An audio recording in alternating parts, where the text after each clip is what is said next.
I'm not gonna lie, this episode was fantastic. Like, easily the best episode of Taizai's anime to date. I mean, I know for a fact that this part in the manga was good. It was epic. But me, as a manga reader, knowing what to expect going into this episode, I was very surprised with how well done this episode was. And this is a rarity when it comes to Taizai. I admit that this episode was 1,000 times better than the manga. Like, you can't even make a good comparison now, just because of how excellent this episode was.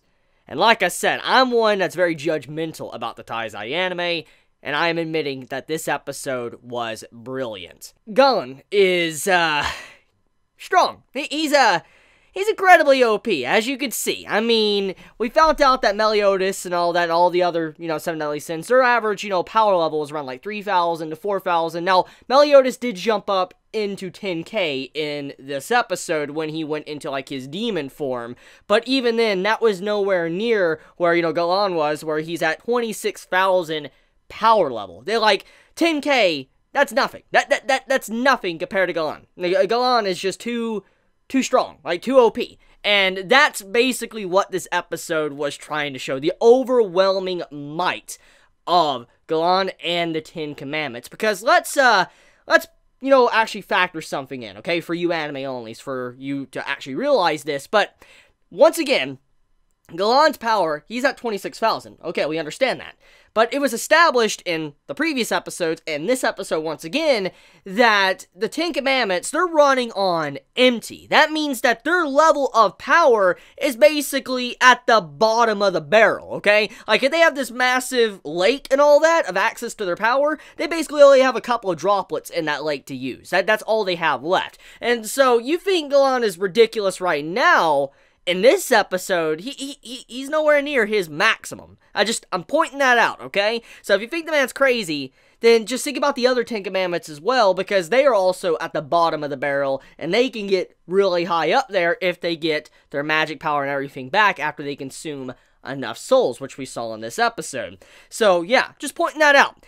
Anyways, to get right into it though, this episode was a straight up slaughter. I mean, it was the Seven Deadly Sins trying to fight up against, or like throw themselves up against, Galand, and not being able to really do much at all. I mean, he just manhandles Meliodas like it's nothing. He manhandles Merlin, turns her to stone. He destroys everybody else, all these other knights and stuff. He just eviscerates everybody. Slater gets put to the ground, stabbed and impaled straight through. Yeah, Meliodas, all of his clones are just getting destroyed. You have it to where, Merlin can't do anything as well. The only thing that was able to even hold back Galand in any way, or any shape or form, was the perfect cube from Merlin, which it's very impressive when you think about it, how powerful perfect cube is, if even he can't even do anything to it after what we witnessed in this episode. So let's get into one of the big aspects of Galand's character, okay? That probably shocked a lot of you anime onlys. Galand is the commandment of truth. He has the truth commandment, and that means that whoever lies to him will be turned to stone. That's what was clarified in this episode. Merlin was trying to hold off Galand, distract him, make a deal with him, and because of her trying to bide time and all that, she lied. She said something that was a lie. And in turn, because of how Galand's power works, this commandment, he turned Merlin to stone. So you could kind of say it's a passive power. It's a power that is passively activated. It's like an AoE effect, and that automatically makes someone that's already crazy powerful extremely broken. Because now, if you even lie to this man, if you try to negotiate and you lie to this man, you're turned to stone instantly. So that is the scary part about this man. It's not just the fact that he has this overwhelming strength, and like I said, he's scratching the bottom of the barrel of his reserves. This man has a commandment that apparently could turn people to stone if you lie. Now, like I said, that's scary. So, let's talk about how brutal this episode was. And that's what really blew me away. I mean, A1 Pictures, they're known for having some violent episodes, but most of the time, they usually, for the most part, they typically censor a lot of stuff. I've seen it throughout the years and all that of, seeing their studio working on things. I'm not saying every show they make is censored, but I see a lot of shows censored. And the reason for this is not necessarily always A1's fault. It's just how, Japan is, culture reasons and stuff like that. And I was just incredibly surprised with how uncensored this episode was. I mean, when I saw Meliodas getting impaled and stuff, seeing Slater stab straight through, all these knots just getting cut up, it was just some savage stuff going on, and I was just thoroughly surprised with just how they were willing to show some of these scenes. Now, I know Netflix picked up the rights for this show, but I know it's not exclusively airing on Netflix, if I am correct. So, it's not necessarily like just on Netflix like Devilman Crybaby, so it's not like they're allowed to get away with certain things. So, I feel like there's something else going on there. Unless I'm,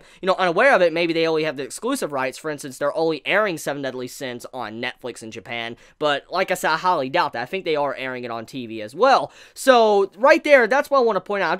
I'm surprised. I'm just surprised of how much blood was in this, and I'm just like, man, I mean, they censored, little Nell's, coming off of King in the last episode, but then they show all this violence in this episode. I'm like, priorities now, come on, now you're willing to show Meliodas getting his head stabbed through and all that, seeing him get cut in half, these just very gruesome images, and then you won't even show a fingernail coming off from King in the last episode? What's going on there? What?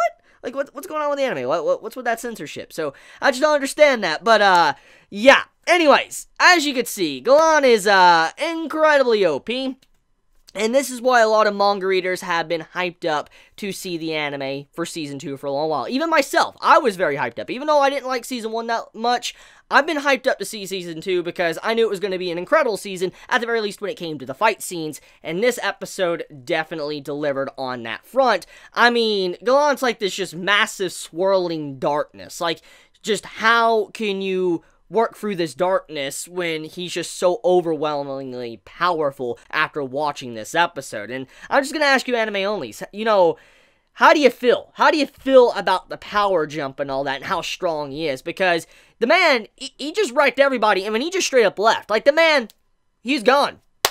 He just left right at the end of the episode. He just went away and all that. And that just shows you that this man, he's going to be back eventually. It's not done. Eventually, our characters are going to have to face him once again to bring him down. But here's the scary thing that you need to factor in, okay? Meliodas, he used his, demon form, like we saw in Season 1. You know how he has that uncontrollable form? Meliodas used that form in this episode, but even then, that still was not enough to bring the man down. So, that just shows you, they need some power-ups. Like, our characters definitely need a little bit of, some strength, power-ups and stuff after what they just had done to them in this episode. So, Galand, he basically just gets up, he leaves and all that, after just decimating the entirety of the battlefield and all of that. He just gets up, he leaves, and you see this little strand coming off of his neck, and this strand, which, just FYI, to give some clarification, it's from Galther. It's very obvious because Galther pops up at the end of the episode, but Galther shot Galand in the back of the neck. Now, as we know, Galther has the ability to manipulate people's memories, get in their head, so there's a very likely possibility that Galther could have done something to Galand's mind and started to tamper with him in some way. And so that's what's being implied there, with that little string just coming off of the back of Galand's, neck. So, yeah, just wanted to point that out. Now, speaking of Galther and all that, Galther laughed. He walked up and all that, and he just looks at everybody laying on the ground, defeated and stuff. This man just straight up laughs. Like, he's just laughing at everybody. I mean, he laughs at Diane, which took a hit to that face by Galand, just, hitting her weapon back at her. He's laughing at Meliodas, Merlin on the ground as well. He's just sitting there laughing. And so, how do you feel about that? How do you feel about Galther's character with this man just popping back up and just laughing at everybody after getting wrecked? It's just, it's amazing. It's amazing in a way. So, the Ten Commandments, they basically talk about their situation and what they need to do. They need to get back their magic power. There's not a whole lot of magic power anymore in the world, and it's very funny because back in the past, the whole reason for the original war and all that between the Goddess Clan and the Demon Clan was over this magical reserves, but there apparently is not much anymore. It's seeped into the land, it's seeped into the animals and all that, the living creatures right now that is still amongst the world. For instance, humanity. They're one of those type of creatures. And so the Ten Commandments have taken it upon themselves themselves to go out of their way and kill two birds with one stone, hunt down humans, get rid of their population, but at the same time, collect their souls so they can fuel up their magic power and get a lot stronger, get back to where they once were in their level of strength. So every human soul that they consume, they're getting a lot stronger. They're getting back to their former strength. And that is the scary part about this. They're basically, you know, soul collecting right now. And right now you have it to where Gilthunder, Hauser, Grillmore, and now Hindi, they've all joined up, and they're trying to basically stop a bunch of souls being yanked out of people for the Ten Commandments can get a lot stronger. Now, speaking of the situation of, you know, Gilthunder and all them, what they were doing, they were fighting demons. And these demons, obviously, are going to come at a surprise for anime onlys, because the red demon was a demon we saw before in the past. That was the demon that Bond fought in the fairy forest that burnt down the fairy forest. So, yeah, that was a blast from the past when you saw that red demon, and also the red demon was responsible for turning all the new generation of holy knights in the first season. Now, we also see a gray demon pop up at the end of the episode around the corner of the building, and just a brief FYI as well, the gray demon is the demon that was dead at the end of season 1 that Hindi used to turn into what he did, the gray demon Hindi. You know how he went into that demonic form? Well, basically, he used that demon's blood. So, yeah, you remember how strong that demon was? That's basically what Gilthunder and them are about to have to fight, but it's a living one. So, yeah, that's kind of crazy when you think about it. So, yeah.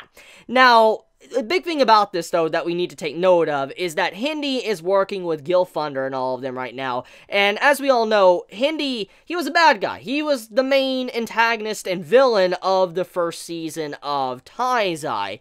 But you need to also remember, it was basically stated that he was manipulated and brain-controlled by Fraudrin of the Ten Commandments. It was established in the last episode that he was being manipulated. So, the reason why Hindi was evil in the first place is thanks to just brainwashing, and now he's kind of back to his senses. He realizes what's kind of going on, and he's trying to redeem himself. So, Hindi redemption arc, that's what's going on here. And so, I want to ask you anime onlys, how do you feel about that? How do you feel about a Hindi redemption arc? You know, what he did in the first season, do you think he deserves redemption, or do you think the man, you know, he should be, you know, wrote off and probably killed off? Let me know your honest thoughts in the comments below about that. So, with that being said, I think I want to end this video here. So, let me know your thoughts. If you enjoy my content, please subscribe. If you like this video, please leave a like. And I love you guys. You have a wonderful day or night wherever you live. Please be safe, stay healthy, stay warm. Chibi out.